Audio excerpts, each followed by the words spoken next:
Hi, hello, and welcome to Doha Debates. It is a brand new year, a brand new decade, and we have a brand new set for the pre and post shows. More on that in a minute, but we are all here to ask and answer one very, very important question. The topic of debate for this evening is gender equality. Are quotas the answer?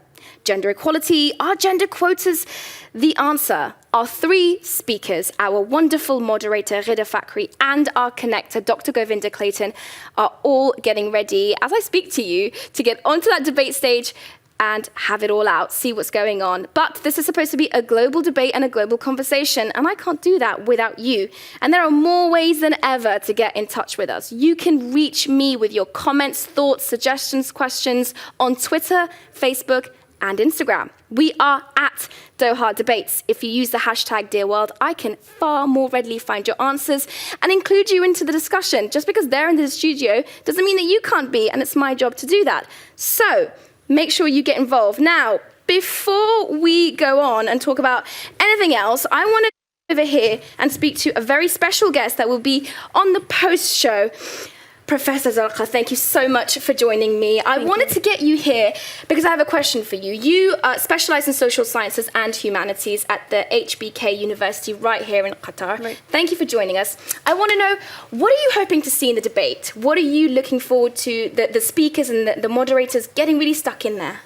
Right, thank you. So I'm hoping to hear, first of all, a little bit about what does gender equality mean to our speakers. I'm hoping they would contextualize it a little bit and tell us what equal opportunity, for example, means in the Middle East or in Africa. So actually, we want to understand even what the definition of gender equality and quotas are. Right, and so I also want them to, I'm hoping they would talk about quotas and across different fields, right? What does, for example, gender quota mean in academia, right?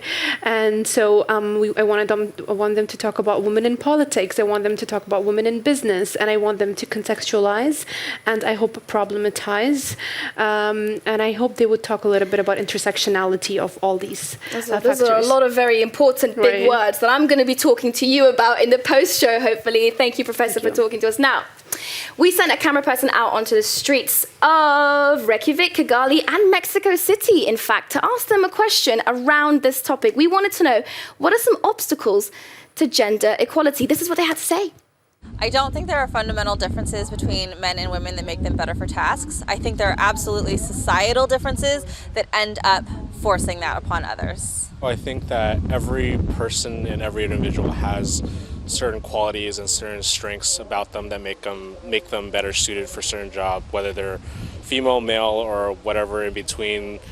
People are good at certain things, and that makes them better suited for certain jobs. No, I don't think so. We both are same. Everyone can do anything, just the willpower.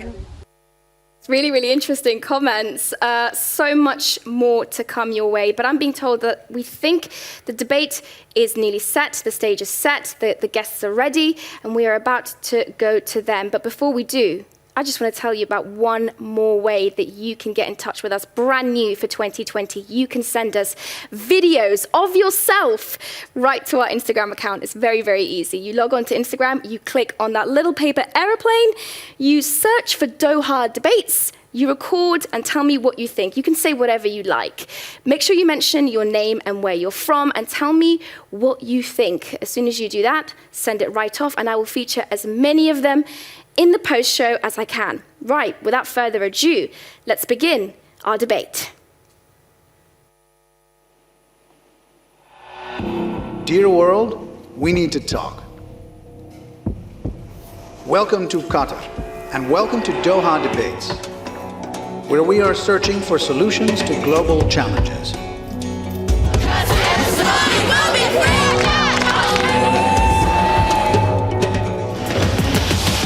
The fight for equality, dignity, and respect continues. What should be done about the gender pay gap? The claim that the wage gap between men and women is only due to sex is wrong. First we wanted men to do something for us, but that time is gone now. It is important for me that little girls and little boys see someone that looks like them included in different things in this world. The cry for gender equality has never been louder. Across the world, millions of women are pushing ahead. It is a global scream for equality.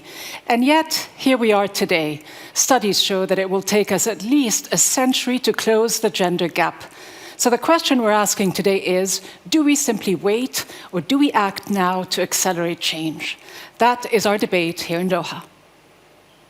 Please welcome your Doha Debates moderator, Ghida Fakhri. Hello and a very warm welcome to Doha Debates. Today we take on gender equality. Do we need affirmative action? Are quotas the answer? Those in favor of quotas say it is the only way forward. In fact, it's the only way to fix gender discrimination and give women their rightful place in society. Now, those against say that quotas are ineffective and they can also be counterproductive. Others believe underlying culture must change if we are to empower girls and women. So as always, three perspectives, and then of course we'll be working to find some consensus.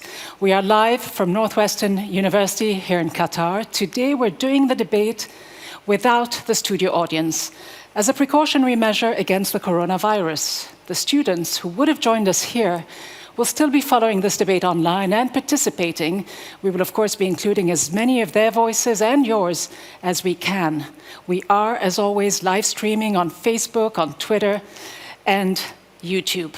So wherever you are, join this conversation, and let's make this a truly global discussion.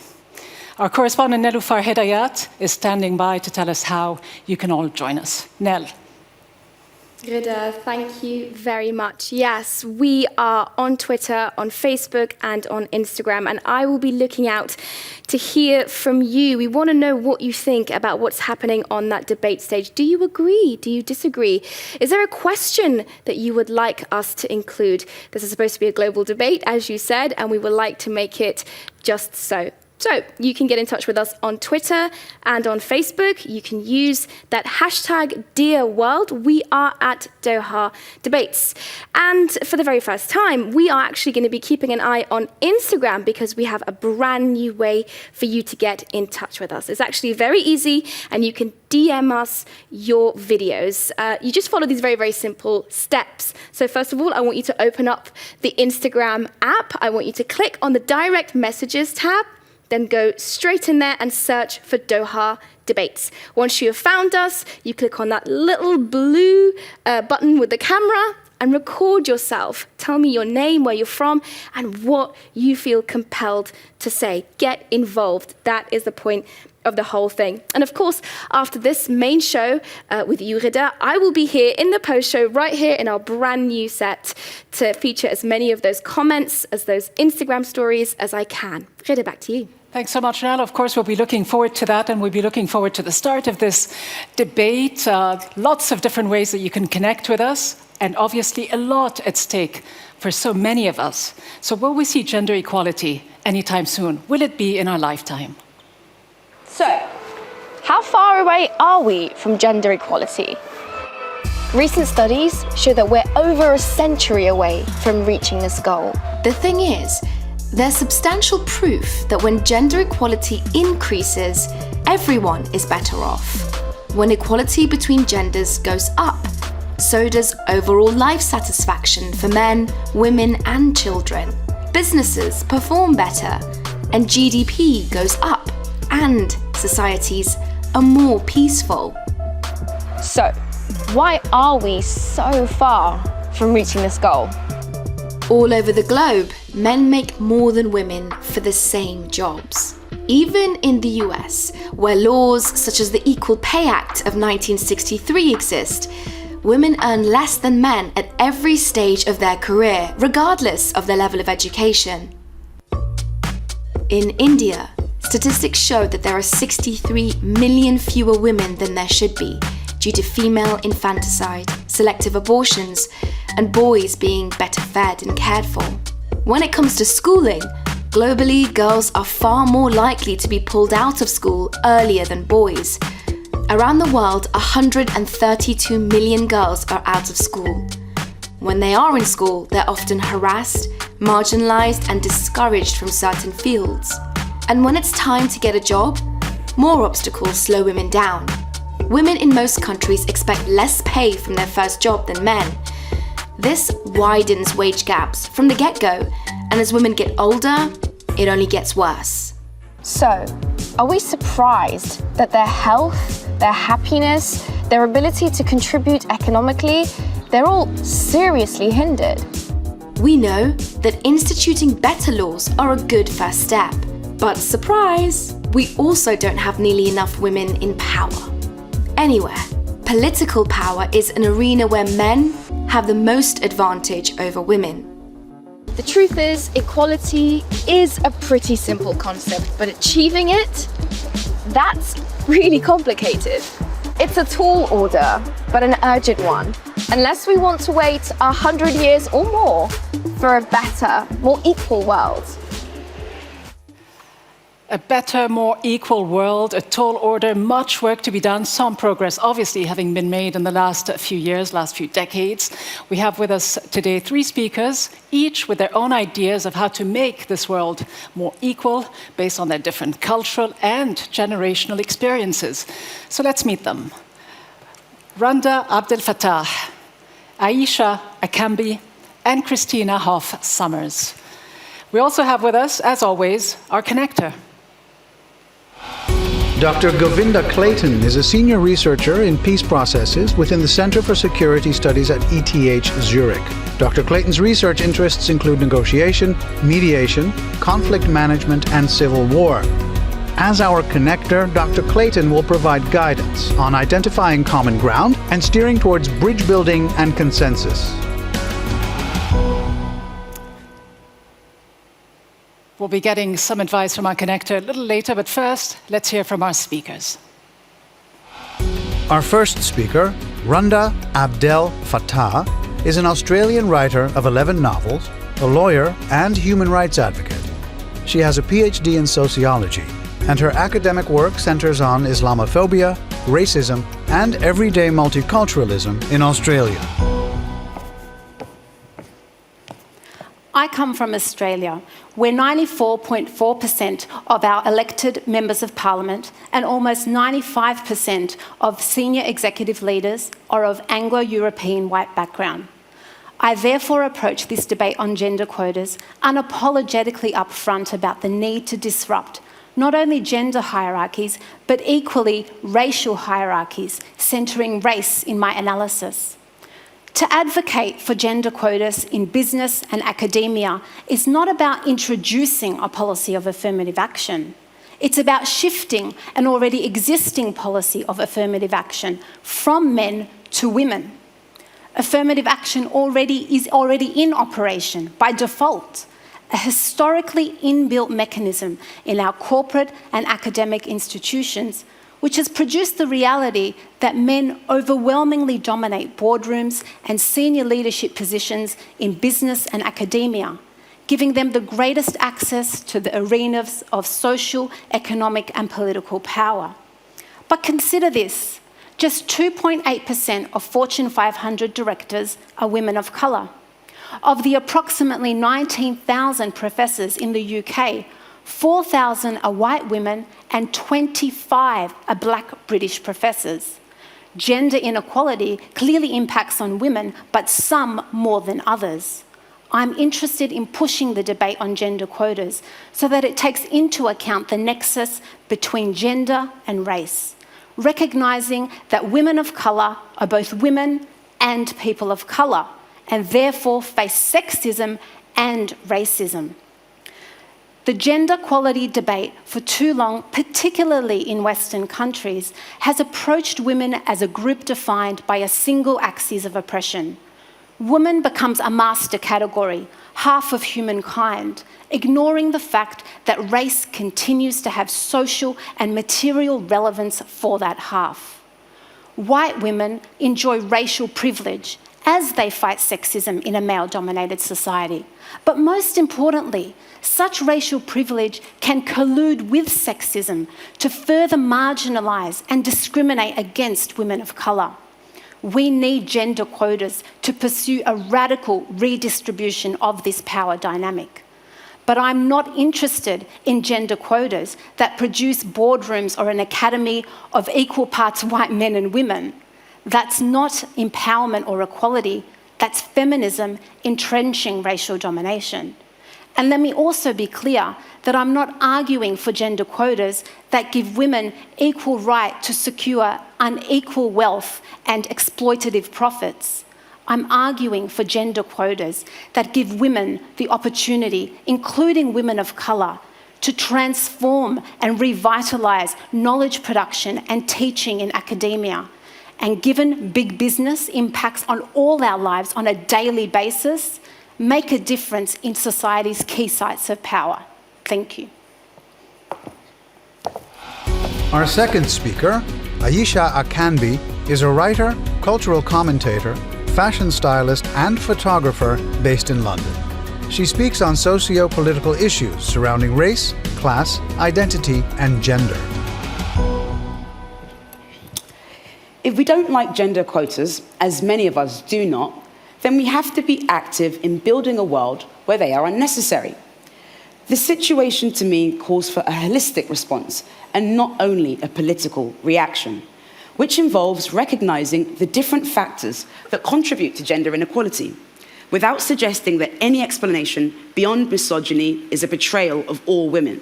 What might be a betrayal of all women is to suggest that there is only one solution to a social problem. In the age of gender strife and ideological mayhem, quotas are a no-brainer, a well-intentioned means of overcoming vocational and political inequality. But quotas may cause tension between colleagues. Any work we care about can make us overly self-critical. Who needs the added anxiety of thinking that your colleagues believe you're only a tick on a diversity checklist? So many feel tokenized, like they have to carry the weight of being a spokesperson for their entire group, rather than expressing their individual viewpoints.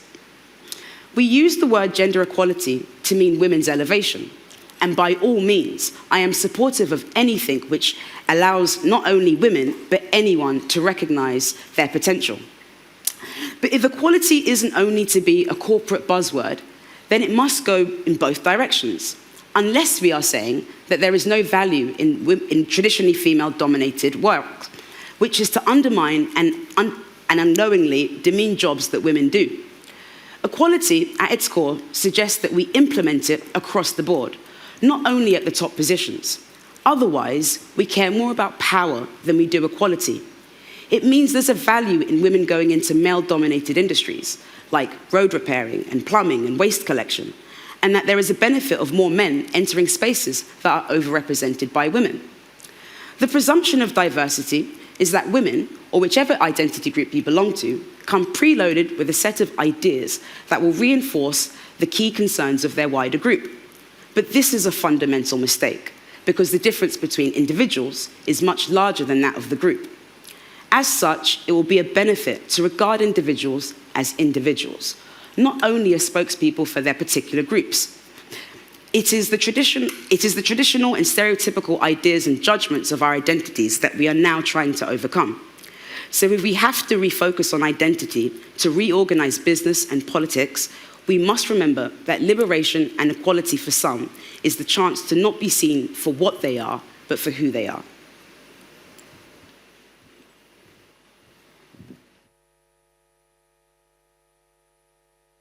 Our third speaker, Christina Hoff Sommers, is an author and a resident scholar at the American Enterprise Institute. She co-hosts the podcast The Femsplainers and hosts YouTube's The Factual Feminist. I am a strong believer in gender equality, but quotas are not the answer. First of all, they send the message that women, we just can't make it on our own.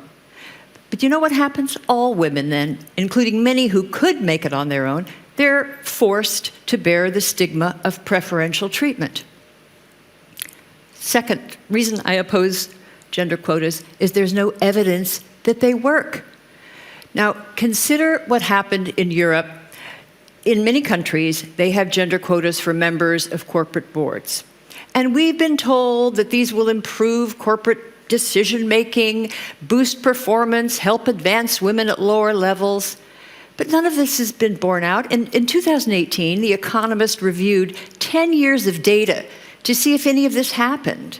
And it concluded that gender quotas have done very little to boost corporate performance or to help women in other parts of the corporation. Now, in less prosperous, non-democratic societies, quotas are doing actual harm.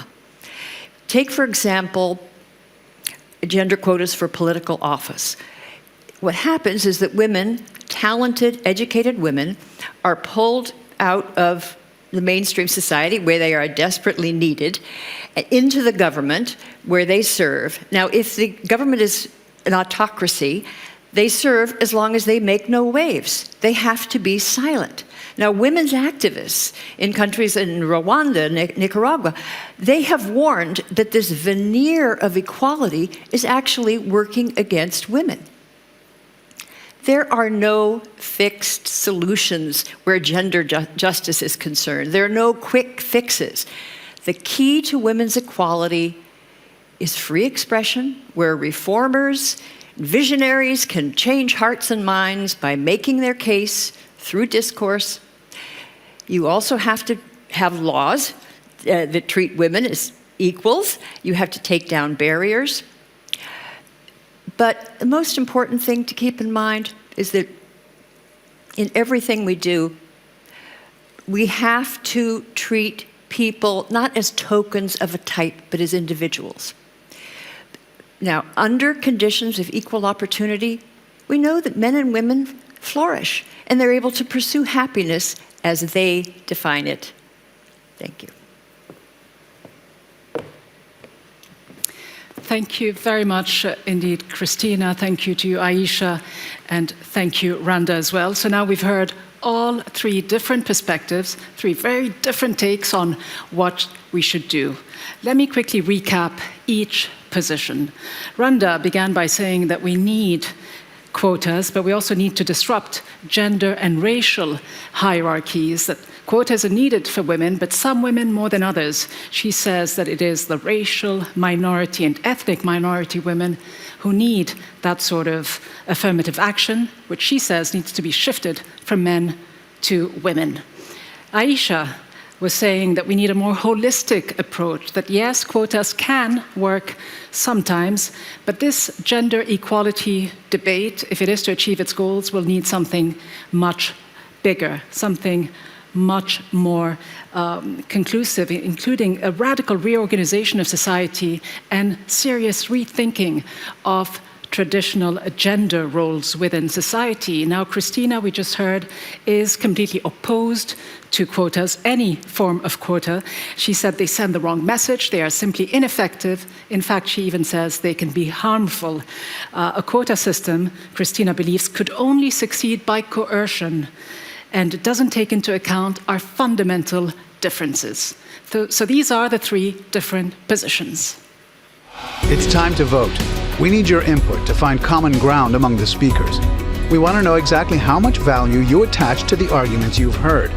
You have a total of 100 points to divide. You can divide them over 1, 2, or all 3 statements. To do so, simply assign points to the statements on a sliding scale.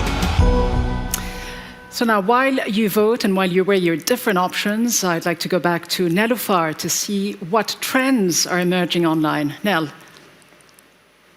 Rida, it might be quiet in the studio, but it's pretty loud on Twitter at the moment. We are getting lots of comments in response directly to a lot of what our speakers have been saying. It's firing up on Twitter, in fact, and I encourage people to continue in the conversation. We've had one person from South Africa, Karabu Mogashwa, say, I wish I could applaud for that first speaker, Randa. So obviously she's resonated quite profoundly with Karabu. And then lots of comments from all over the world. We've got someone with the handle Darsanic1 who's messaged us in from Kathmandu in Nepal. And they say gender equality is today's demand.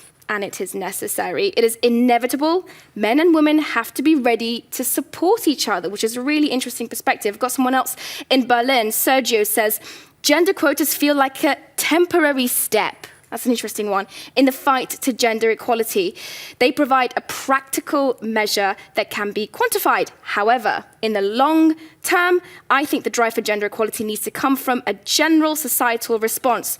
Not really sure what that means, but that's an interesting one maybe you, Rida, can put to our speakers. And very finally, from Sussex, England, A.S. Keeling says, unfortunately, we are trying to change the unreasonable attitude of men, which has been around for centuries. One cannot force this upon them.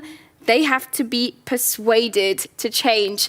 As ever, you can get in touch with us on Twitter, on Facebook, and on Instagram. We are at Doha Debates. Send in your comments. Tell me what you think of what the speakers are saying. There's now a brand new way that you can get in touch with us for the post-show in the analysis. When we kind of break down what everyone is saying online, you can get in touch with us on Instagram as well. Make sure you remember to do that. So you're logging in to the Instagram app, which is very easy to do. And then I want you to click on that little button right there into your direct messages. Once you have done that, search for us. We are Doha Debates. Once you have filled those bits and bobs, you can hold your camera up and record your message. What do you want to tell me? What do you need to get off your chest? What do you want to say about what's happening on that debate stage? When you filmed it, send it straight to us, and I will try and feature as many of your Instagram messages, your tweets, and your comments in the post-show. Rida, back to you. Nelufar, thanks very much. I'm told that the results are soon coming in. Not sure that we've tabulated them all so far. So let me just bring you back in, Nell, while we wait for these results. It's another minute or so, I believe. Are you sensing any special engagement coming from any particular part of the world? I mean, it's good to know that people are fired up around this topic, which is always going to be somewhat of an explosive, sensitive issue. Are you sensing more engagement from some places as opposed to others? Actually, what's really surprising, Rida, is that this seems to be captivating people from around the world. Now, I'm sure our speakers will get to this in a minute, but I'm finding that most people are trying to find unity amongst both men and women. This seems to be something that we all understand to be a global problem. So whether you're calling in and commenting on Twitter from Brooklyn or Zimbabwe or Rwanda, a lot of the people say the same thing, that they agree progress needs to happen, that it's going to be difficult, but this is not a woman-only problem. A lot of the people say this seems to be a problem for all of us, and therefore we're going to need everybody, all hands on deck. I will keep watching Twitter to see what people say, but at the end of the day, it does seem to be a general consensus that's going to have to be all of us. All right, that's wonderful. Thanks so much, Nelufar. And we'll come back to you, of course, as you get more of the engagement going online. I'm told that we do have these results. So let's see what we have agreed on and what we haven't. Let's put up the results on the wall behind me. So you can see there the second argument, the one that was made by Aisha, is the one that has resonated the most for now, followed by Randa's argument, which went up first, and then Christina's coming in third. So quotas can have some benefits, but we first need to revise cultural expectations. That got about 40+% of the vote. So this is the situation now. Let's see what we can do with this result coming up next. Welcome to the Majlis, a traditional Arab consensus-building practice. The focus of the Majlis is to welcome critical conversations and reach solutions. Hida will encourage our speakers to bridge differences and find common ground.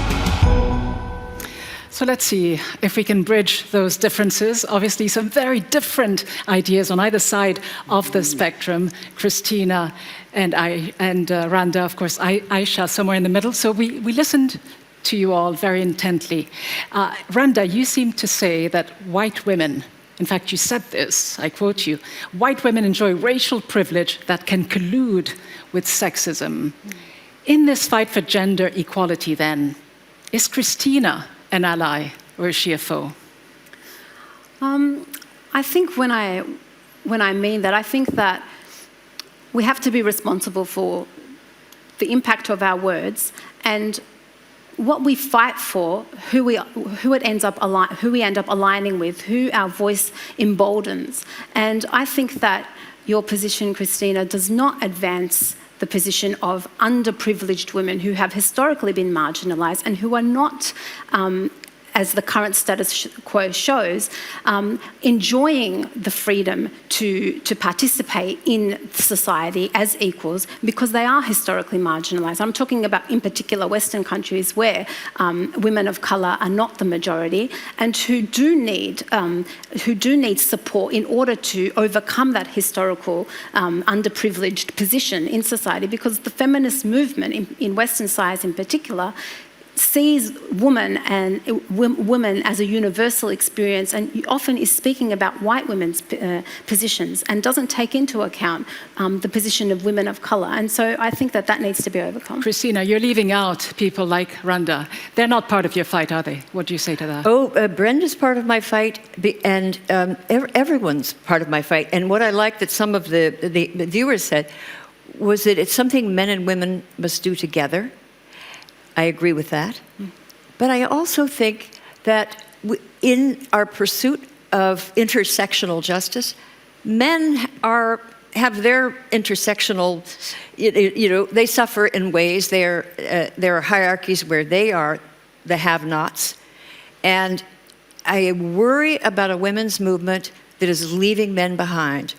Because what they do is they tend to concentrate on men that are at the pinnacle of success, or in your case, a few women, but most people aren't at these heights of great glory and, CEOs of Fortune 500s. You have to look at men and women across the culture, across the society. How are they doing? Boys are behind in education. Where is the call for quotas to help them advance to college? Our colleges are increasingly female-dominant. We have our prisons full. In the United States, it's basically incarceration of men. It's a race issue and a gender issue. And I just don't see a movement that brings that into the calculus. So I think if men are in trouble, so are we all. If women are in trouble, so are we all. We are in this together. I find that a very problematic response because, for example, in Australia, when you look at the Australian Men's Alliance movement, Men's Health Alliance, and it tracks the problems that men are facing in society. Problems most often caused by patriarchy, which is what we are all struggling against because it harms women and it harms men. In the list of things that it addresses with, higher suicide rates, with dying, in more workplace deaths, the kind of things that you speak about often, not once in the responses and solutions to that is it that women are focusing on, women's gender equality issues. The solutions are fight patriarchy, focus on men's health, focus on better working conditions. Is this every woman's fight, though? Because you say this is what all women are fighting against, but I wonder if, Ayisha, you agree that this is your fight too. Is it an us versus them, an us women versus the oppressors, the evil men, the oppressive patriarchal system? Do you see it? Do you see the enemy the way Randa does? No, but I understand the position, and I think it's an understandable one. But no, that's not the way I see it. I think if we're ever going to build together, I don't think we can afford to see men as the opposition. I think we need to remind people how these sort of structures that are unequal, not just only in top levels, but across the spectrum, have a harm for us all. And so I think we are all manipulated and forced to act in ways sometimes that are counterproductive to the means that we wish to achieve.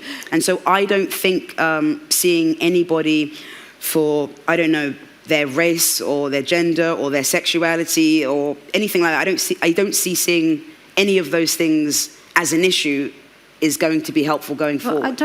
I have never said that men are the enemy or the opposition. And this is the beauty of arguing about justice in terms of structures, in terms of systems. It means we're not talking about immoral men or evil men or oppressive men.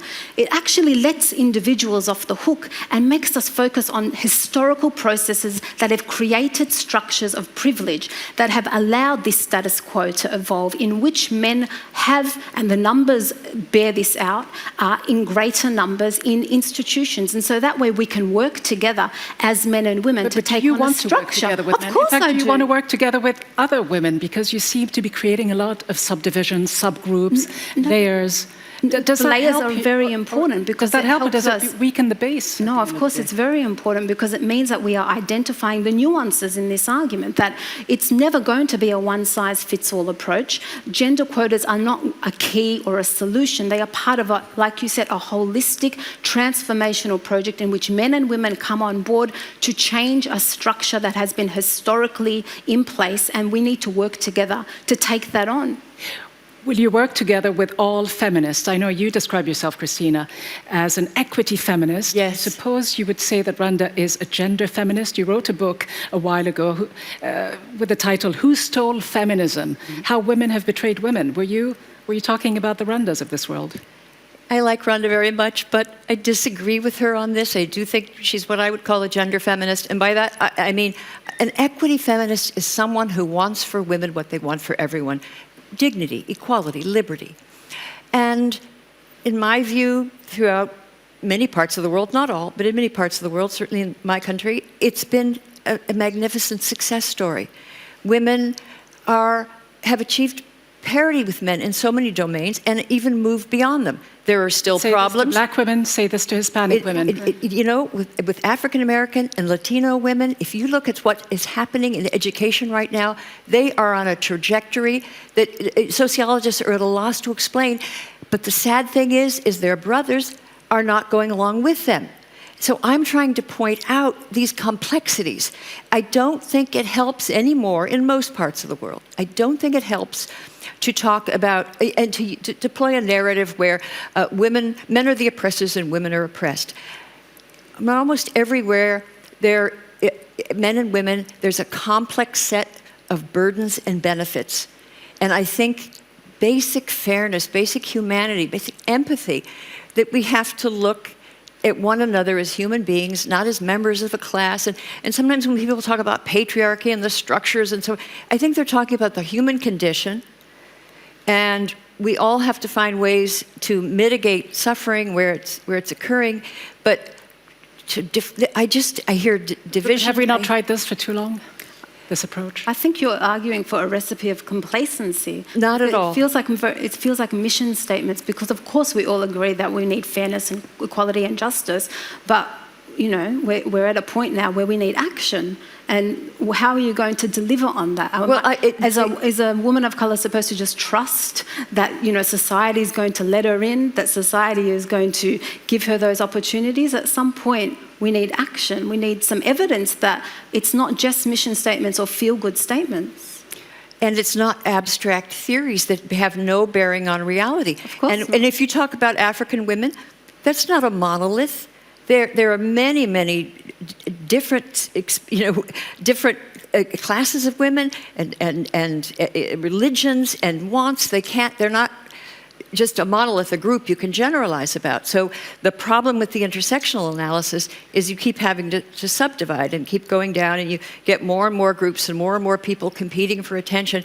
When what I say is to look in the society where is there suffering, and look at fundamental metrics, not abstract theories. So let's ask Ayishat. Ayishat, do you feel that you want to speak on behalf of a group?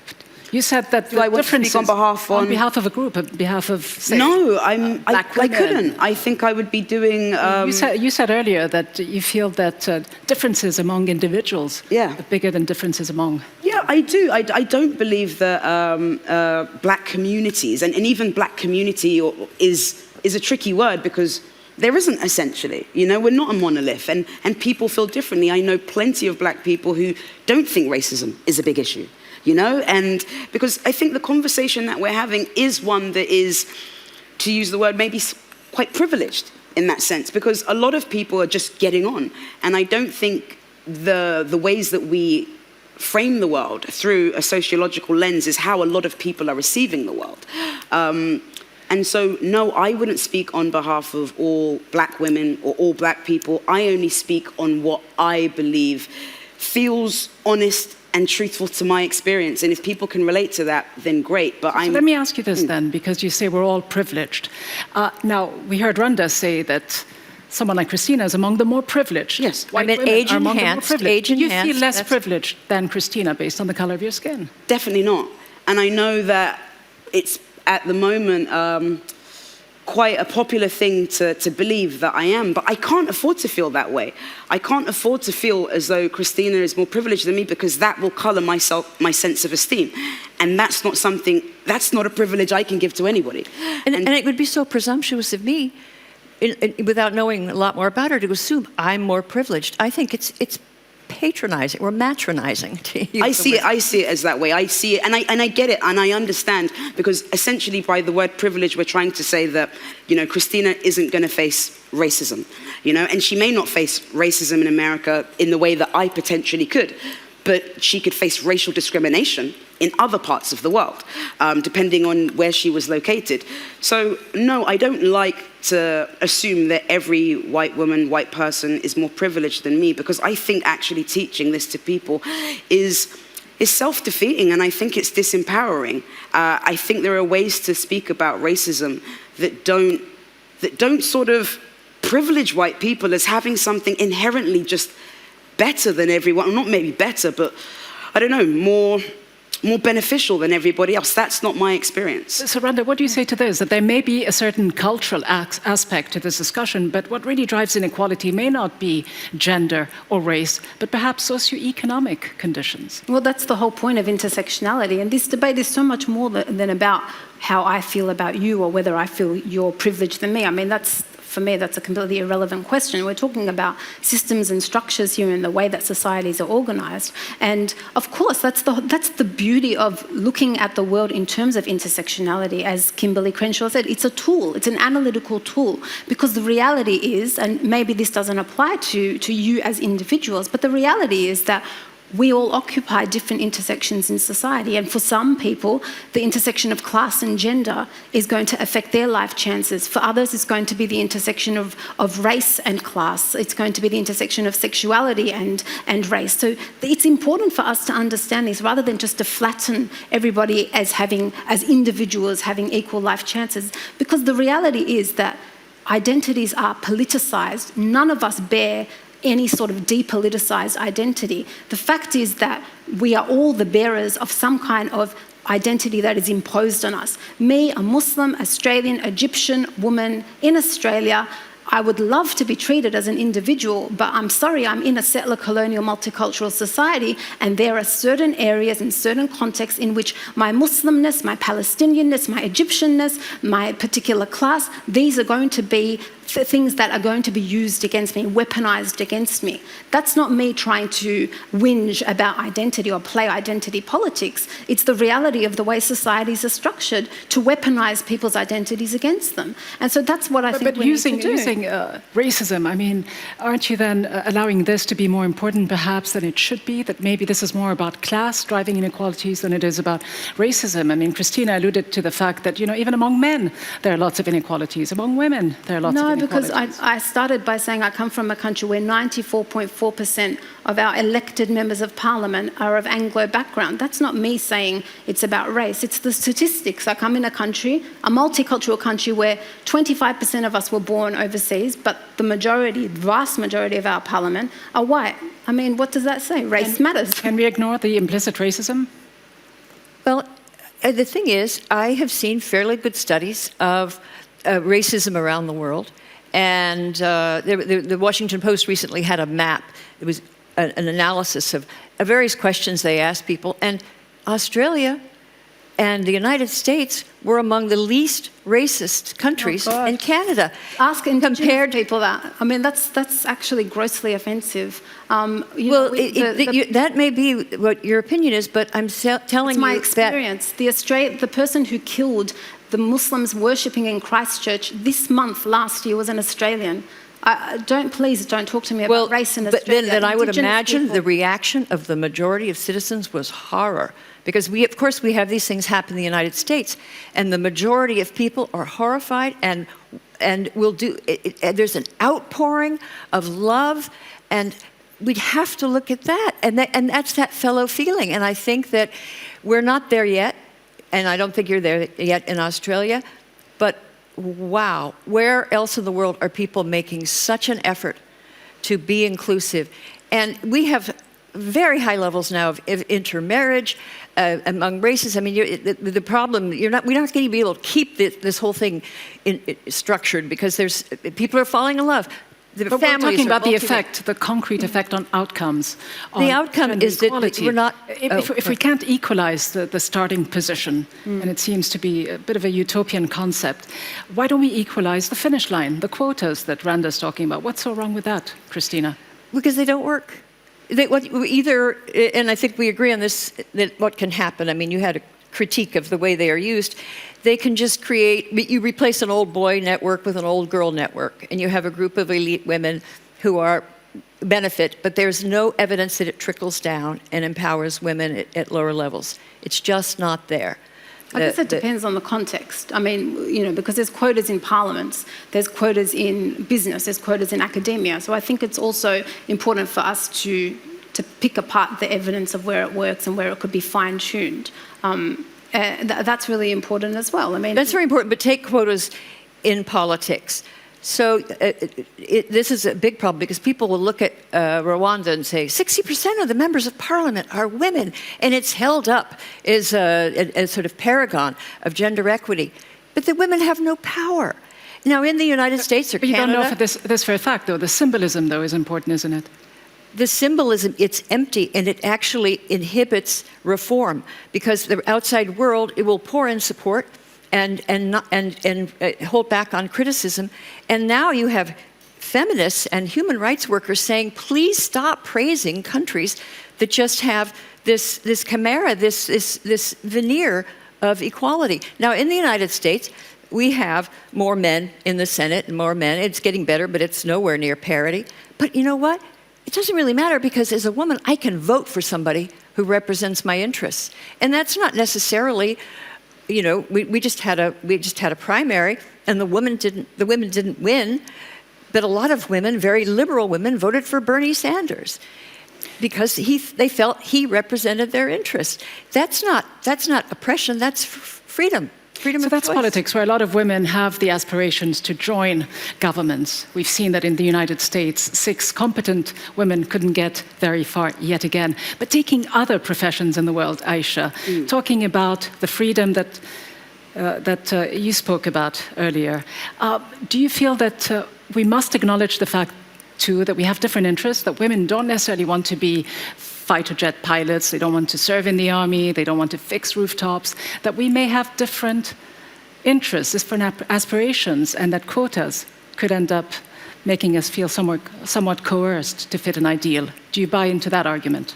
Well, I don't think it should be dismissed completely, and I think that could be, it's argued and widely stated that that's maybe a product of socialization, and maybe there might be some things that we need to do to counter that. But I do think that different interests, because of what we think about what's desirable for men, what we think about what's desirable for women, are still quite rigid in many ways. And I think this does push us in different direction. Also, cultural expectations. I know growing up, with a Nigerian family, there were certain jobs that this is what you're going to do and this is what you don't do, and I think that existed in many different cultures in different ways. And so I think there can be maybe cultural inclinations that push us in different directions, as well as gendered expectations. And I don't think they are worth dismissing, which isn't to say that sexism isn't an issue, but I don't know if it's the whole issue.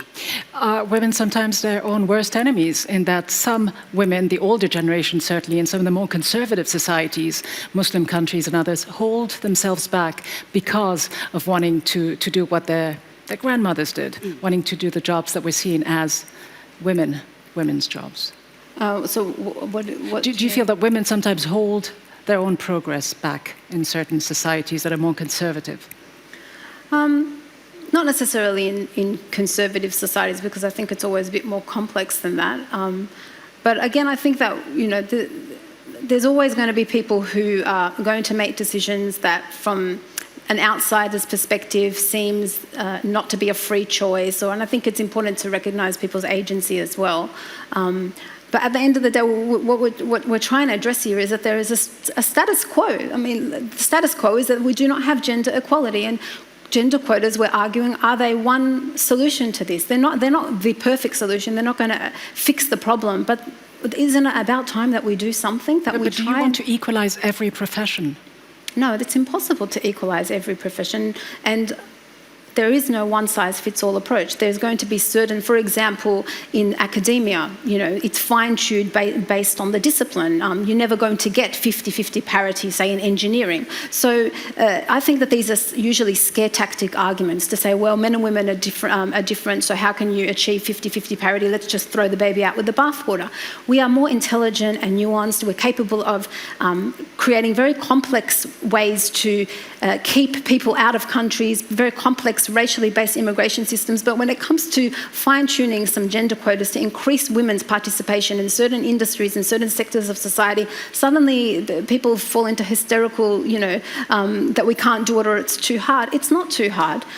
There is a problem. The status quo is unsatisfactory. More women and men, because it affects men as well. They have daughters, don't they? They're the wives. This discrimination affects us all, and I think that gender quotas are one answer. You mentioned men, and I know a man who's standing by, waiting to come in and give us his thoughts on how we can actually sort out our differences. Govinda Clayton, our connector, what are your thoughts? Thanks, Gita. Ladies, hello. Well, as you may have noticed, I am a man, which means I'm at serious risk of mansplaining right now. So, just to be very clear on my role here, I'm an expert in conflict resolution, and so I've been standing in the wings listening to this discussion, and what I'd like to do now is maybe guide or encourage or perhaps even challenge you to look for the potential common ground or consensus points, because you're all clearly experts in this topic and come at it from very different perspectives. But I think for myself as a non-expert and for everybody watching at home, it'd be great to see if, even though you have very different positions, there are some areas in which we might find some agreement. So, from the way that I've heard the discussion so far, one kind of point of consensus across you all is the fact that nobody here is saying that the quotas are in them of themselves like a golden bullet or a panacea that's going to resolve the deep-rooted structural inequalities we have in our society. And I think everybody in their own way has spoke about the need for, let's say, a holistic solution that deals with the various different groups and types of inequalities that we observe. But I think we can maybe try and go a little bit further than that. So rather than have this kind of abstract level of agreement, if we can find some specific areas of commonalities. So in conflict resolution practice, which is kind of my domain, what we do when we have contentious issues like this is a couple of things. First of all, we try and focus on very specific issues. So rather than trying to reach agreement on everything, we kind of zero in on the specifics. And secondly, we try and broaden the focus from binary terms. So when thinking about quotas, not thinking about whether quotas as a whole are all good or all bad, we do very much what Randa was actually just suggesting, is we try and pull them apart and think about, well, in what type of context or what types of quotas might be effective in different types of ways. So my kind of invitation to you all, as we move into the next session of the discussion, is can you identify between you one particular area or a number of areas or different types of quotas in which you might find some agreement? Or, if that's not possible, thinking about the function that quotas are attempting to achieve and see, are there other types of tools and approaches, whether legal or political, through which we might achieve the same function that we're attempting to achieve through quotas? I think that type of consensus or common ground would be really useful for me and maybe everybody at home. Thanks so much, Govinda. These are interesting thoughts that I will explore with our guests. Let me go to you first, Ayisha, someone who is willing to listen to the other side and maybe entertain some of the ideas that are put forward. What do you make of this notion of perhaps, taking what is workable from either side? That quotas, in some cases, maybe you have an idea of where they work best. Maybe they can be applied, or maybe not. I'm not sure. I think on a political level, although I'm not necessarily sure that I think we've seen examples in the world where women in political power don't have women's interests. In fact, they can be really polarizing figures that most people do not like. So although I don't believe that all women will necessarily have their interests, I think in areas like politics, for the symbolism, because I do think symbolism has some weight, in allowing people to know what's possible, because I do think humans do have this nature where we see people doing something and we want to do it, So I think it's beneficial in that space. But I don't know, there's lots of areas where there is gender imbalance, and I think it's worth thinking about some of the reasons as to why that exists that aren't necessarily to do with discrimination. I don't know if it's always that case. I think it's a very, I don't know, I think it's an easy way to look at the world, I do, you know? And I have looked at the world in that way a lot in the past. And the more I speak to people, it's just not what I see so much. And so I just think that we need to think about other areas beyond discrimination, why these imbalances exist. Christina, are you willing to entertain quotas in any specific instances? I don't think that all discrepancies in society are owed to discrimination. There are other possibilities, so I agree with you there. Mm-hmm. I also think that I do, and I think we share this, we do want a diverse society. We want diverse, political bodies. But there are other ways to get there than quotas. I find quotas just a gimmick and rigged, and they create more problems than they're worth. But I'm open to being persuaded that in some contexts they could work, but I haven't seen it. I haven't seen enough evidence. But there are other things to do. You can have an atmosphere where you're encouraging companies, and for example, to have more women on boards, or create an environment where people are welcoming to women. And I've seen it work. It's working in the United States. And there have been excellent studies that show when women run for office, they are just as likely to win as men, and they raise as much money. It's just that fewer women choose to run. So that tells me, okay, why? And one reason is that they didn't think of it. And fewer women, were class president and so forth. So there are organizations in the United States that are actually kind of development programs to guide young women to political careers. And this seems to me to be an answer, and it's not coercive, and it's not attacking anybody. It's just, I think programs that kind of grow organically out of the culture work better, and in the long run, make us happier. Randa, some women obviously feel that quotas don't work. They can be demeaning. In fact, they say they don't empower women because they don't create that environment. What do you say to them?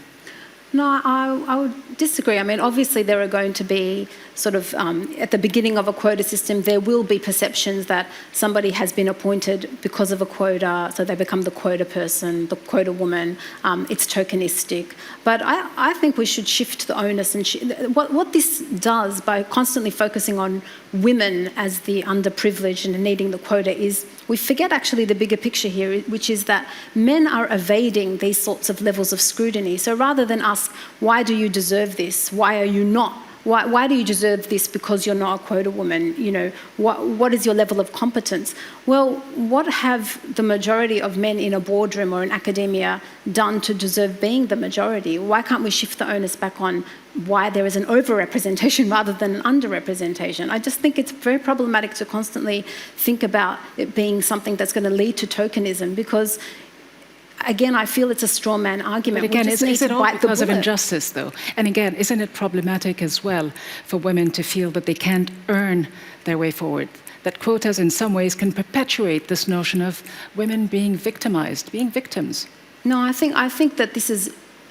A quota system is a complete rebuttal to the idea of victimhood. It's actually about saying, you know what, we need to take action. We need to take action because this isn't about victimhood. It's not about morality or evil men versus, good women. The point is that there is an imbalance, and it needs to be redressed. And the quota system is one way to do that. And if you have a critical mass of women, I mean, if you have a quota system where you bring on board one woman, yeah, sure, she's going to be the quota woman. So let's be smart about the way we design it. And, all but again, the is it because of the social choices that women make too? Because of nature? Because women stop working at a certain stage in their career sometimes to have children, to have a family. Is it about injustice, Ayishat, the way you see it? You mentioned that much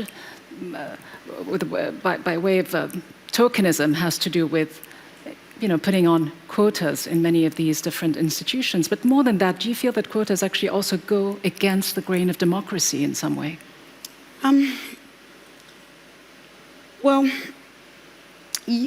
I guess it's easy to say that, but then, you know, as Randa is saying, there is an imbalance, and I think that's undemocratic. And so we do need to find ways that we can look into that issue. But I just don't know if, well, I think what me and Randa can agree on, and maybe I'm not sure if Christina's there too, but I think we can recognize that maybe it's a short-term solution. You know, I don't know if you think this is maybe something that's meant to be long-term or maybe a permanent solution. God, no. That's the point is, hopefully we'll never have to be long-term. Exactly. And that's what I'm saying as well. It's just that it may be a short-term solution, but I think that there are so many different factors at work here.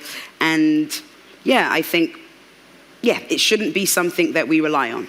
A short-term solution, do you agree? Christina? I just don't think you fight discrimination by discriminating. I don't think it works. And in the case of quotas, they create resentment because, and take it to a particular level. I remember interviewing some professors at MIT.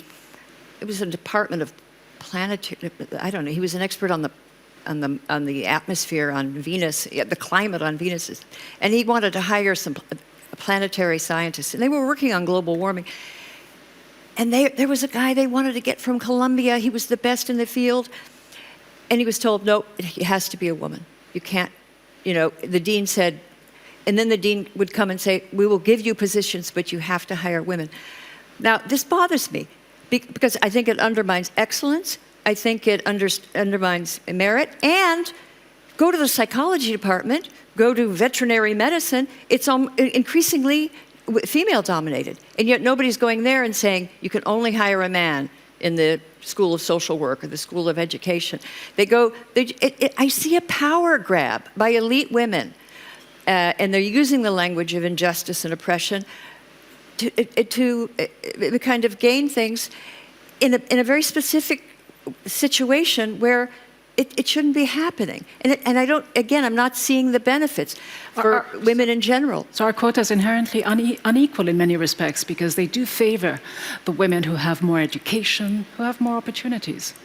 Well, that's the point, isn't it, though? I mean, like when you have a quota system, for example, in academia, the point is not that, the way that I envisage it is that if you have candidates, you don't just look at the male candidates, and if there are, you know, there's a male and a female who have equal credentials, equal excellence, then in that department where there is an gender imbalance, then go with a woman. It's an orientation. It's a way of looking at about the recruitment practice in a way that actually acknowledges that there is a gender imbalance. The bigger picture there, I think. But I think that is he would have liked to have found a woman, and most people, if they don't have that many women, I find very positive attitudes, and they want more women. But sometimes the best person for the job is not a woman. And then to have an enforced quota, I do see that in a real life situation where you're hiring. Think if you're starting a company. Do you want the government to be telling you who you can hire? And why do we stop at women? Because why don't we be fully intersectional? And I just saw an analysis of the publishing industry. And they said, we haven't achieved equity yet. It's 76% women, but most of them are cisgendered. They're not, you know, there are very few trans women. There are gay women, but not enough. And then they said, and disabled. They wanted. But does that scare you? Does it scare you that we are actually? It doesn't scare me. It's not practical. Well, who cares? Why do we have to? Why can we not recognise? Because we live in a real world where you. And the real world is that people are out there who are not white, who are not heterosexual, who are not privileged and elitist, and they want a fair choice chance as well. And it's about time that we recognise that they need a leg up. They need assistance. They need support. You say they. Do you think that they all share your politics? And that you're speaking for if they don't disabled? No, of course not. I'm not that's assuming. A problem because I don't I'm see talking evidence. About people who are. I think it's a left-wing analysis. It has merit, and sometimes I think that way, but other times I just think you're not really speaking for the majority. I'm speaking for the bottom half of society, not the top. That's what I'm talking about here. Well, that they aren't that's applying where for the- positions in physics So department. let's say, for example, a company has all white women in its top-tier positions, Ayishat, to you. So no diversity in that case. Does it make that boardroom, does it make that company and its policies necessarily unfair? Again, I really struggle, and I'm open to the fact that maybe I'm being naive here, but when it comes to maybe an intersectional quota of that merit, I mean, of that degree, I don't necessarily think it's threatening, but again, it maybe strikes me as impractical. Like, how do we make sure, where do we find all of these people? Like, how do we assign maybe enough trans people, enough gay women, enough black women to certain jobs? Like, how do we know that there are as many around who want to even be in those roles? I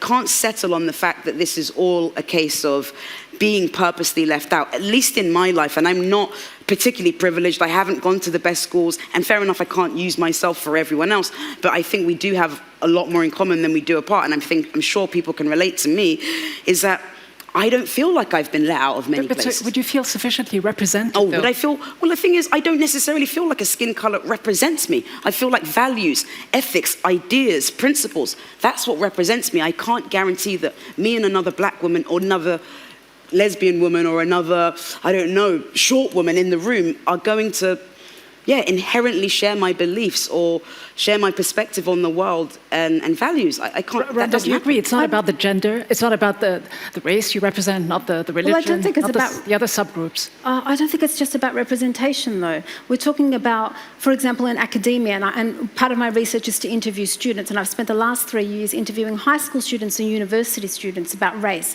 and their experience of university and schooling systems. And many of the students, both Muslim and non-Muslim, because I was doing a comparative study, spoke not just about the importance of representation, but also how having a person of colour as an academic teacher for them made a difference in the way that they experienced their knowledge, the way they experienced curriculum content, the critical thinking that they were exposed to. So it's not just about whether I see somebody with the same skin colour or wearing a hijab and immediately I'm going to resonate with them. No, Again, it's isn't about... it tokenism in many respects? Because women of a certain group don't necessarily always push the agenda.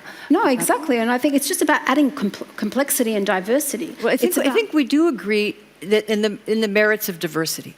Of course. And if you just see all one type of people, then it almost looks wrong now. I mean, you can't, and I think because we have made progress, and if you have a panel, and it's all women, that wouldn't be appropriate, would it? No, wait a minute, what are we doing? We had a mansplainer, we had a mansplainer. But the reason it wouldn't be all women now is because there is, we need to have a balance there. There is a logic behind that, which is almost like the logic of quotas, that you have to make sure that the panel is properly represented. We're going to continue this conversation. I do want to bring in Ayisha and also the idea of socializing, not just boys, not just girls, but also boys, men and women, about the role that women can play in society. But first, let's try to take another vote and see whether the needle has shifted in any direction since we began this conversation. So let's do a second round of voting. In the meantime, let's get back to Nelufar to see what's happening out there in the world. Nelufar. Yes, absolutely. I just want to remind people that they can get online, dohadebates.com/vote. That's where you need to head to right now whilst I update you on all the social media, including on Instagram, where I am hoping you are sending in your Instagram videos. Remember, it's really easy to be in the show, to be in the post show, and tell me what you think. You've heard the voices of our speakers.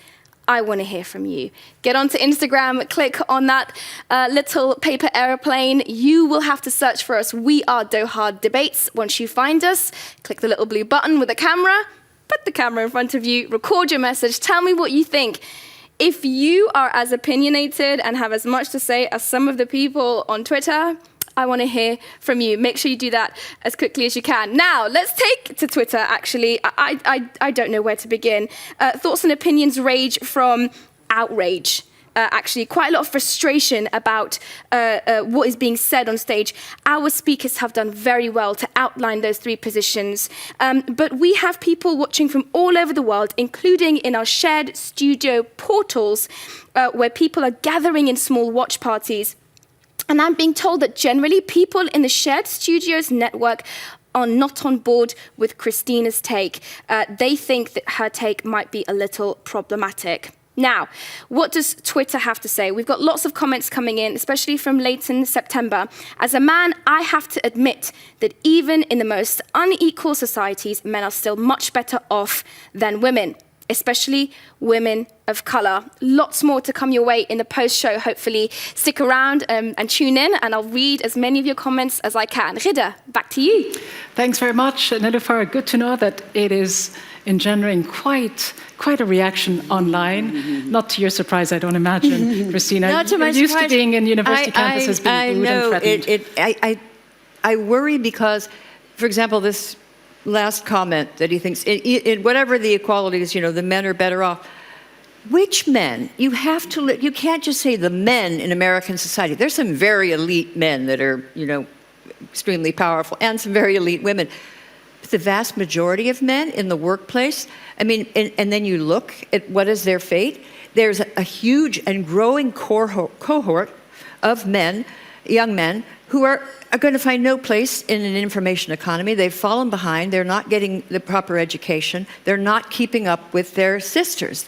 And there's very little attention to their problems because people are so carried away with the narrative of male privilege that they can't see the lack of privilege in so many little boys and young men. You look at the workplace.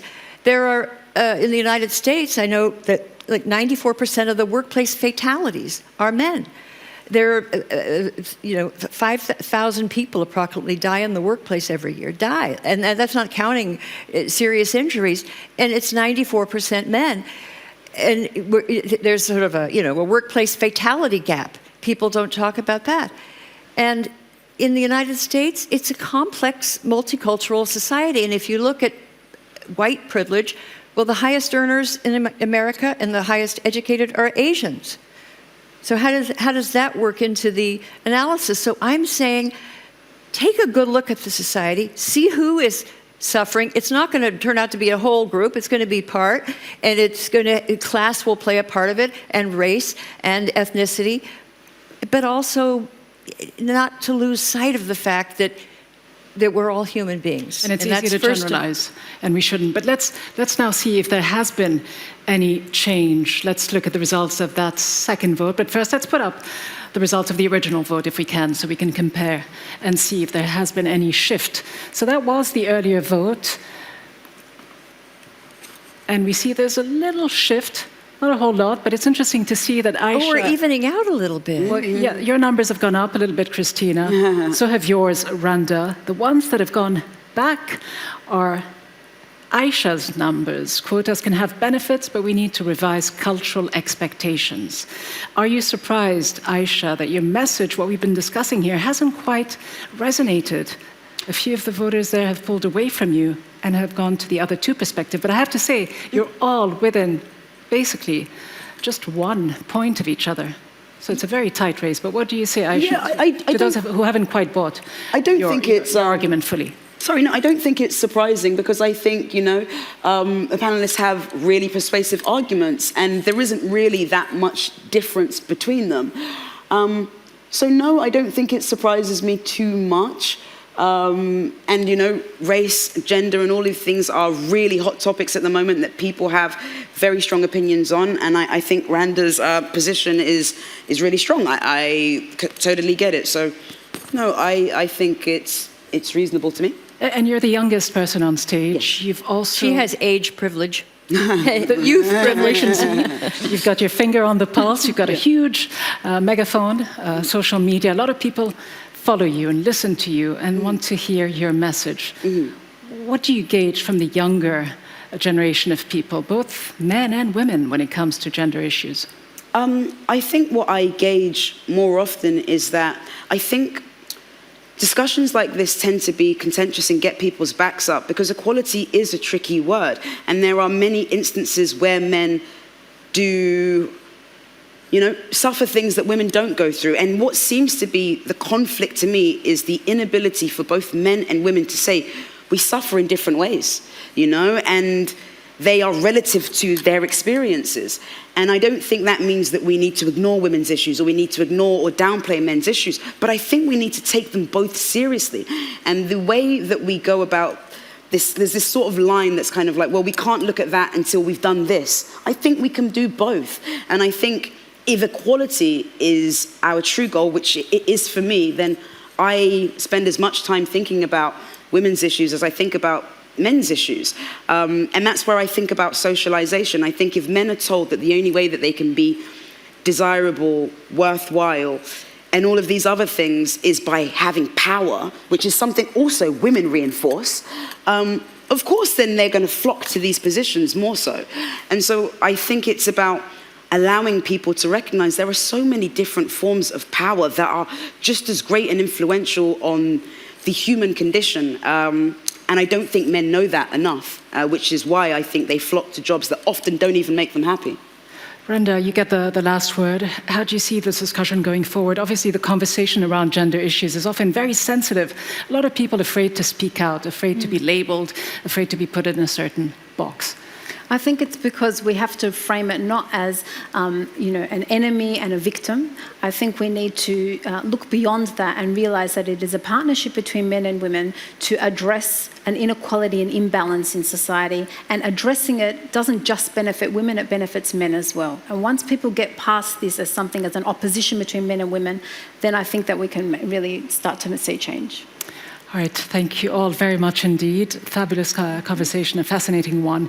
Randa, Ayisha, Christina, thank you so much for being here. Let me also thank all those of you who've been watching us online, participating, voting, giving us your thoughts and ideas on this conversation. I do want to thank as well Northwestern University for hosting us here in Doha, and as always, the Qatar Foundation for making this happen.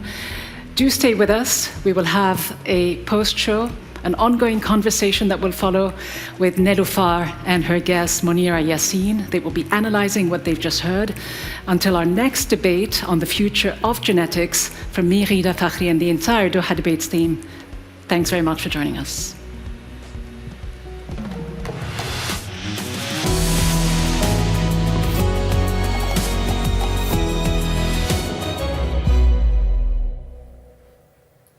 Don't go anywhere. Stay exactly where you are. Don't close the tab. Don't close the browser. We have so much analysis, so much show coming your way. Hi, hello, and welcome. I am Nelufar. This is the post show with our brand new set right here in Education City. I've got a lot coming your way. But before that, I want to introduce you to my special guest.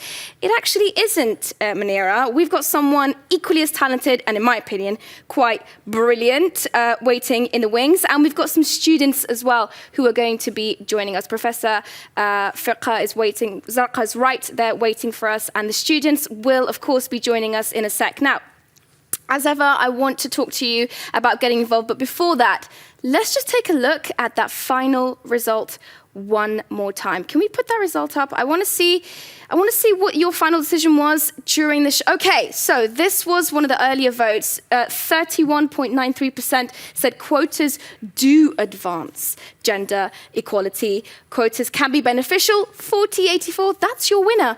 And very finally, quotas do not advance gender equality at 27%. So you guys have a lot of your minds still to be made up.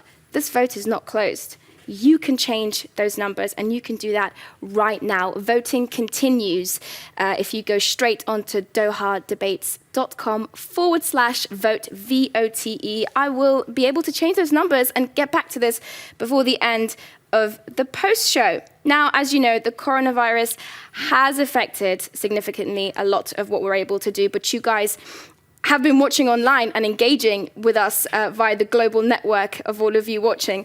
We've had people tune in from all over the world. I'm so impressed. Thank you for sticking with us through this difficult time. We've had people tuning in from Brazil, Turkey, USA, Japan, Spain. Hello to all of you. Zimbabwe, Afghanistan. I could go on and on, but I'm not going to. I welcome you all, and remember, you should stay in touch. I want to hear from you. You can always tweet us, you can always Facebook us. We are at Doha Debates, but now there's a brand new method. You can send me your videos. How would you like to be in the show? Literally in my show. I want to see you. I want to see what you have to say. Get onto Instagram right now. You still have time. Click on that little paper airplane, then you will be met with a search screen. You just search for us. We are Doha Debates. Click on that. Click on the little blue button and record yourself, film yourself. I myself feel very moved and touched by a lot of what people on that stage had to say. I know I feel really powerfully and really strongly, and I know you do. So I want to hear from you. Get in touch with me. Now, the coronavirus has had a bit of an impact because we should have been joined by some students live in here, but unfortunately, we haven't been able to get them in here. So instead, I'm going to go straight to my guest, who is sat right there. Professor, I'm so excited to be speaking to you. You are actually Professor Zarqa Parvez. You are at the university here right in Qatar, HBK University. Wait. I'm sorry to misintroduce you. I think That's that was all right. probably a former script. You and I have been sitting here and talking, and I've seen you kind of clench and then relax. Right. Clench and then relax. For those of our viewers who are still watching, whose comments and questions I will get to, what was your hot take? What did you think? How did you feel? So, first of all, I really enjoyed the discussion. I think the speakers were excellent. I think they were the right people to speak about this topic. I think they covered a lot of very interesting points. I especially enjoyed Randa and Ayishat, and Christina was excellent as well. Did you? Because you were disagreeing right. a lot. I disagreed a lot. I'm coming to head. that. I am coming to that. But I think probably it was a very academic discussion. So I think it was great to hear words like intersectionality or like, representation or, I don't know, elitism, tokenism, but an average person may not really understand what that means. I don't know what intersectionality really means. Right. I really don't. And I just feel like when we talk in that kind of language, a lot of the people watching are just like, why? I don't know what's going on here. This seems too much for me. Break it down for us. Why should I care about intersectionality and quotas? Right. So I think intersectionality should be the new buzzword in our lives. I think intersectionality basically means it has to do with our identity. And so, I'm someone who does a lot of work on identity. So it basically shapes our sense of self. So we all have multiple identities, right? Yes. Whether they're based on our race or religion or a color, language. And so they all intersect at different points and create our realities. Okay, so you were a brilliant academic that you are. You were taking notes ferociously. Right. What did you really not agree with, and what did you think stood out for you?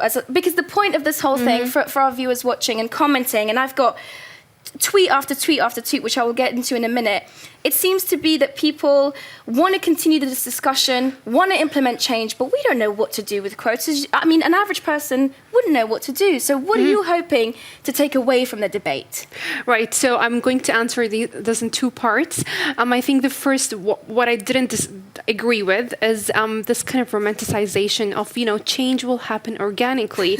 We're just tired of waiting for change to happen organically. I do believe in sort of like long-term change, but I want to replace the word organic. I'm sorry, we do not have the privilege to wait for another 100 years or even more in the Middle East. I think it's going to be longer than 100 years. Can I just interrupt you there? Because this is what I find really interesting. On that debate stage, I heard them talking about intersectionality, race, age. I think Ayisha at one person mentioned short women, which I'm not clear about, but no one mentioned religion. And no one mentioned Islam. No one mentioned this region. Talk to me a little bit about your experiences and what you have studied and learned about what gender equity means here, what gender liberty means here. Right. So these are, again, two big things. But if you wanted me to talk about my experience, I think being a Muslim in a Muslim country is different than being a Muslim in a different part of the world, in a Western world.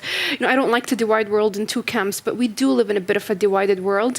So I think when we talk about equality, when we talk about, feminism or these big words, they obviously, to people, they mean it's a Western concept. Yes. And so there is a kind of a rejection of that. Yeah. We have a long history of colonialism, of being orientalized, of being the other, of people coming here to teach us what we need to do and how we should do what we do. So I think automatically when I travel outside, or if I'm as a Muslim woman, I am the oppressed, and that automatically there's a rejection of And people express this to you? They do express it sometimes very obviously, sometimes in more subtle ways, sometimes indirectly, sometimes they're not aware of their own biases.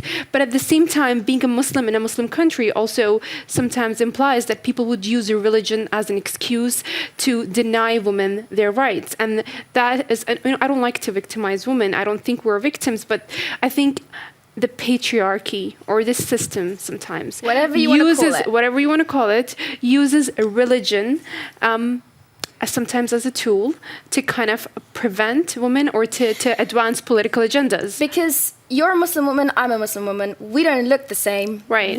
I know ideologically we don't feel the same and we don't agree on the same things. Right. But one thing we both experience is womanhood. It's this idea that 50% of the world's population doesn't get paid the same because we have different genitals. This, to me, and to a lot of people online, is kind of where the whole thing lies. Now, I want to get to you and the amazing organization that you set up right here in Qatar for women's rights and liberties. But first, I want to just read out some questions to you, some comments that people have made that I think is really interesting. Someone with and this is true, the handle is called Handle with Care on Twitter, says, do we care more about power than equality? So do we live in a world where power trumps equality? A very interesting question. I could probably write a lot about that. But can you say little? Okay, so I'll try to sum it up. I think, so the way I understand is, I think a lot of the times equality is used as a tool to empower certain people. So it also has a sense of elitism to it. So it's very easy for me, to and I know that I speak from a place of privilege, to sit in a group of academia or to sit with people who understand these words and say, you know what, gender equality is a great concept. We need to have quotas. We need to talk about equality. Yeah. But at the same time, there's people that don't even understand what equality really means, right?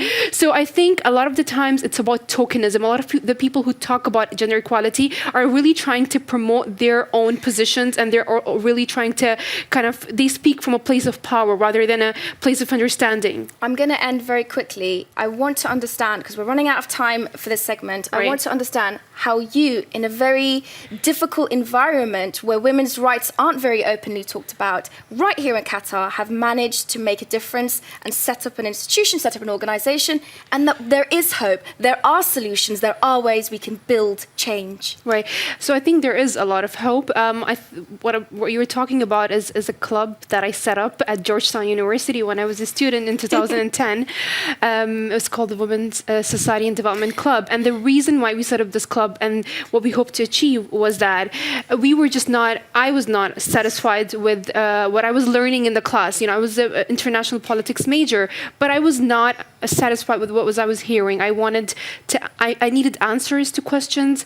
I needed to engage with this society and step outside of hegemonic framework. So this club was basically set up to have a conversation with the women in the wider society. So. And when people said to you very quickly, because I'm being told to hurry along, right. The students are online and ready. We will hear from them right after this. But when you were told, this is enough, you have enough rights. Right. You disagreed. Right, I did. I disagreed to a lot of things. But you agreed to coming on the show with me. Thank you, Professor. Couldn't say no to you. I appreciate that. Very hard to say no to me. Stay right there, because I want to get to your tweets and comments that you have been sending in. I am so thankful to you for engaging.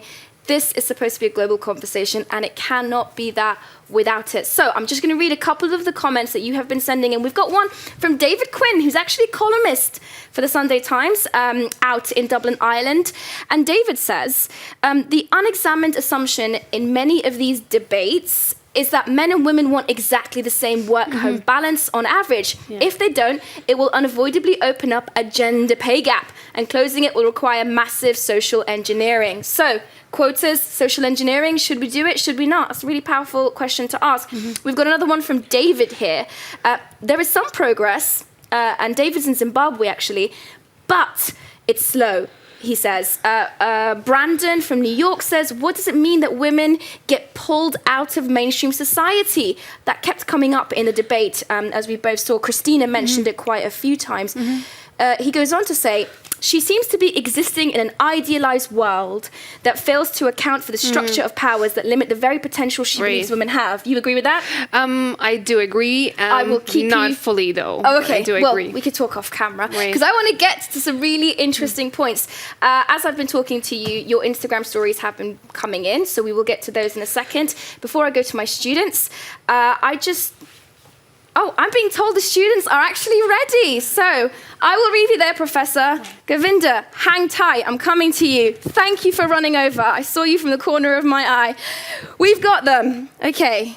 Do you know how hard this has been, ladies and gentlemen? It's been tricky. But finally, we are joined right here by our three wonderful students. We've got Shamir, we've got Jawd, and Nadeem. Say hi. Wave to the people. Hello. Can you guys unmute your microphones so we can hopefully hear you all at the same time? Yes. Okay. Yep. Thank you. Okay. Shamir, let me come to you first really quickly. What did you think about that? Because you are basically the first man we've spoken to. So you represent mankind. How did you feel the debate went? Yeah, no pressure at all there.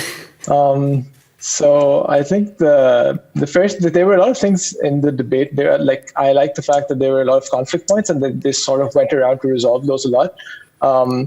But the one thing I found in the debate was they mentioned a few points which I just want to go over and just like really quickly in specific. So Randa mentioned the quota woman thing, like the label, where if you put quotas in, people will just stigmatize women and say, oh, she just got this job or she got where she is because of the quota. Right. And then she raised the question that why aren't men subjugated to the same level of scrutiny?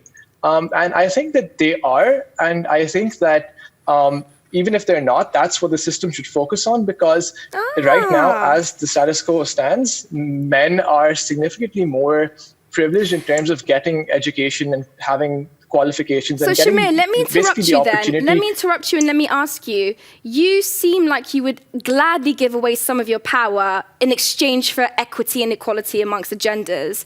What if people, some of your friends, aren't willing to give up power? Should we force them? I think that the fact is that what we should focus on is fairness, like ensuring fairness. Because then if we go down the quota road, then you'll have to start making quotas for stuff like race, sexual orientation, along with gender as well. Yes. And then there's no real way to stop the quotas there. So if we focus more on fairness, like if we try to promote the system which only really has merit as the underlying factor, I think I would be prepared to give up a lot of the privileges I got in terms of receiving education, in terms of being aware, in terms of me just like having this notion that, oh, I'm a man, I have to go to school, right? But if I had a sister, for example. Yes, that's an interesting point. I'm going to let you finish it, and then I'm going to bring Jawd in. If you had a sister. Yes, if I had a sister, then society in general would ask the question, right? Like, should she go to school? Does she really have to? So I think focusing more on equality of opportunity is a better approach than using quotas in equality of outcome. Jawd, what do you make of all of this? You were patiently sitting and watching the debate unfold. Do you think quotas are the solution? Do you think the vote, which is, by the way, still open, is the right answer, that we should have quotas, but maybe not all over the place? What do you think? So I actually do think that quotas are the answer, just because, like the HBKU professor was saying, there is no way for organic change to come to life. And as of now, we do need dramatic change to get to where we want to be. And I think whether that's quotas of outcome or quotas at the beginning at the level of education, then we do need this kind of thing to not have to wait 100 years what would you, gender what would you say? And yes, Dr. Zarqa Parvez made some really insightful points, and I'm so glad to bring her in. But why do you want to be a token? I mean, why would you want that? Would you want your sister to be a token? Do you want to be the token person in any university or profession? I think that, like, to go back to the point of scrutiny, I think that women are held to much higher standards of being looked at as tokens or being looked at as, oh, she wasn't good enough to get there herself. That's not the case. There's a lot of privilege and the odds are stacked against women. So I don't think there's anything wrong with accepting a helping hand to get to a better place than we are right now. Nadeem, let's come to you. Are you at uni? Is that a lecture hall behind you? I am. Thanks for taking a break to connect with me. I appreciate it. I really do. Nadeem, what do you make of this? Don't mansplain to me, whatever you do, because we apparently hate that. I don't know if I can avoid that being the man that I am, but I just want to add on to this point of frustration that I'm seeing, especially from the professor and as Jude was speaking about as well. I understand the frustration that we can't just sit around and do nothing, but I don't think that that's what's happening. And I think what's more important is that we don't want to avoid making mistakes in our solutions that we're implementing. Because if we end up implementing this quota thing and it turns out to explode on itself, which maybe that's too extreme, but you see as the case with Rwanda, like Christina Hoff Sommers was talking about, it just becomes a symbol. And what we're looking for are not symbols, we're looking for actual change. So we don't want it to become something where it impedes progress, where you're just fostering this hatred within colleagues and within organizations, where you see these people and they talk about, tokenization like you spoke about, and that will set things back in ways that we can't even see and we can't even understand. I love this. And I love this, Nadeem. What you're basically advocating for, and what I'm hearing you say is, this whole premise of quotas is one interesting idea, but we should be able to get things wrong. So, Jad, what do you think? I mean, you are a staunch supporter of quotas. If we get them wrong, will we, as womankind, be held back and be held accountable? I think there's a lot of pressure that's being put on getting quotas right. And as I see now, there's no other solution that works. So there's nothing wrong with trial and error, I think. And even though, like I talked about how organic change doesn't seem to be achievable, I think it's important that we work at it from both ways, both from the quota perspective and also trying to achieve societal change. Just because if we change the way that people see women and if we change it to a more positive view, then we wouldn't be facing the problem of tokenism and looking at women like they're not competent enough to get to positions of power on their own. Okay, the question I'm going to ask all three of you, and hoping that you can keep your answers slightly briefer, is do you think that quotas are the answer or are they not the answer? And tell me what you think in terms of applying it into the real world. We want to know at Doha Debates, we talk about solutions, not problems. Is it a solution? Should we be putting ourselves feet to the fire and offering this as a solution for gender inequality, because we have about 100 years to wait for this to happen organically? What do you guys think? Let's start with you, Shamir. I believe the quotas are the answer to an extent, but it's very important as to how we go about it. So if you just say that, no, you have to stick a certain percentage of women in your company or in the office, I don't think that really works. And I think that just creates animosity in the workplace. How it would work, however, is if on one hand you have the system promoting fairness on the basis of merit, and on the other hand you have government programs, you have just general societal awareness, and you have quotas, for example, or subsidies in schools and awareness programs for that, which empower women, which educate women, which give them the opportunity to make use of the fair system, which we will also simultaneously be promoting to get those opportunities fair, like in a fair, just, equal manner. I love that. Nadeem. Yeah, so I just want to start by quickly responding to something Jude said about organic and what that really means. If we want to make this process as organic as possible, that doesn't mean sitting around and doing nothing. What we need is opportunity and to give opportunities. I think that I hate simple answers, and that's why I disagree with the fact that quotas are the answer, because we gave like the US had the Equality Pay Act and all those things, and you still find, all these mismatches. That I'm not saying that was a simple answer, but at the same time, you can't just throw a number, that you have to meet this threshold. That's very and all of a true. sudden You can't just throw a number. I appreciate that, Nadeem. Joe, very finally, you get the last word. So I think that quotas and societal change will go hand in hand because it's both push and pull. So I would have to agree with what Shahmir said about creating opportunities in education and that kind of thing, because that is what will make quotas work, because the general perspective and how people see women will change, and the representation that women will get through quotas is going to help societal change come to life. Jawd, Shahmir, Nadeem, three future politicians, excellent speakers. Thank you so much for joining me at such short notice. I respect it. Stay safe out there. Make sure you have your hand sanitizer to hand. Thank you all for joining us in this post-show. Now, we wanted to know what you guys think all around the world. So we sent a camera person out into the wider world, to the streets of Reykjavik, Mexico City, and Kigali, to ask the question, how should governments improve gender equality? This is what they had to say. They should involve more women in their administration. Women and men are equal. They have to have the same salary. There is no difference. To protect women in the maternity leaves or paternity leaves also for men.